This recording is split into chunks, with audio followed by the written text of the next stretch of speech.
खऱ्या अर्थाने मागच्या सभेमध्ये आयुक्तांनी असं निवेदन केलं होतं की सगळ्या ज्या वस्तू आहेत त्या 27 वस्तू आम्ही जुलै शेवटपर्यंत देऊ. आणि म्हणून आज अंकित प्रभू यांनी हरकतीचा मुद्दा पुन्हा एकदा घेतला की मागच्या वेळेला आपण जे निवेदन केलं होतं की अजूनही विद्यार्थ्यांना सगळे शाळेय वस्तू मिळालेल्या नाही आहेत.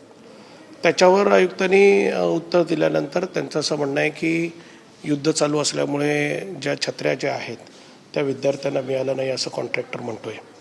त्याच्यानंतर अनेक शाळांमध्ये ज्या वस्तू आहेत त्या पोचलेल्या नाही आहेत. आणि आज त्यांनी पुन्हा तेच सांगितलं की अजून थोडा काळ लागेल आपल्याला ह्या सगळ्या वस्तू मिळायला. तर आमचं हेच म्हणणं होतं की मग मागच्या वेळेला जे आपण ह्या बैठकीमध्ये आम्हाला उत्तर दिला होता की आम्ही सगळ्या वस्तू जे जुलै शेवटपर्यंत आपण देणार होतो, मग त्याचं काय झालं. आणि म्हणून अध्यक्षांना मी हे सांगितलं की मागच्याही वेळेला की फक्त आयुक्त गोल उत्तरं देत आहेत, सभागृहाची दिशाभूल करण्याचा प्रयत्न आयुक्त करतायत. आजही त्यांनी तेच प्रकार केला, उत्तर ठोस दिलं नाही.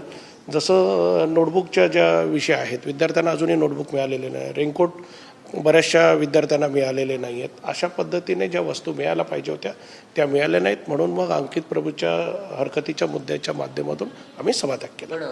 युद्धाचा परिणाम आणि म्हणून छत्र न मिळणं असं उत्तर तोच खऱ्या अर्थाने आमच्यासाठी एकदम आश्चर्य असणारा प्रश्न आहे की आता युद्ध चालू आहे आणि त्या म्हणजे छत्री मिळवण्यासाठी युद्ध करतायत की युद्ध चालू आहे म्हणून छत्री मिळत नाही आहेत, असा प्रश्न त्या सभागृहामध्ये आम्ही विचारलं की आज आयुक्त नेमकं कोणाला हे कशा पद्धतीचं उत्तर देत आहेत.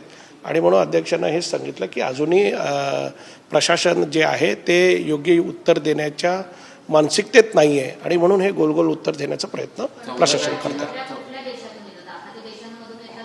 आता हा संशोधनाचा विषय आहे.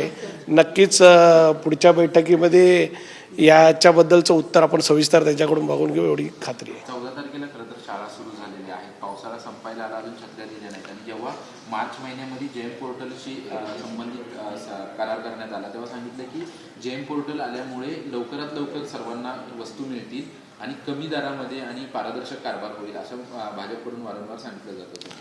तेच म्हणणं आहे की मार्चमध्ये जर त्यांनी टेंडर फ्लोट केलं असं ते म्हणतात आणि जेमच्या माध्यमातून ही नवीन प्रक्रिया त्यांनी आणली तर मग मार्च झाला, एप्रिल, मे, जून शाळा चालू होणार होत्या हे काय प्रशासनाला माहीत नव्हतं का. आणि ह्याच्यापूर्वी आपण जूनमध्ये दिलेल्याच आहेत पहिल्या दिवशी सगळ्या वस्तू.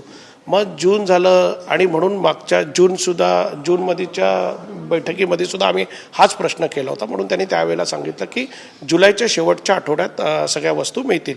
म्हणून आज 13 तारखेला अर्थात खरं म्हणजे 13 ऑगस्टला ही बैठक होती पण ती त्यावेळेला ॲडजंट झाली आणि आज होती. म्हणजे 13 दिवस झाल्यानंतर सुद्धा हे अजून आपण बघितलं तरीसुद्धा प्रशासनाची मानसिकता विद्यार्थ्यांना वस्तू मिळवून देण्याची दिसत नाही आहे.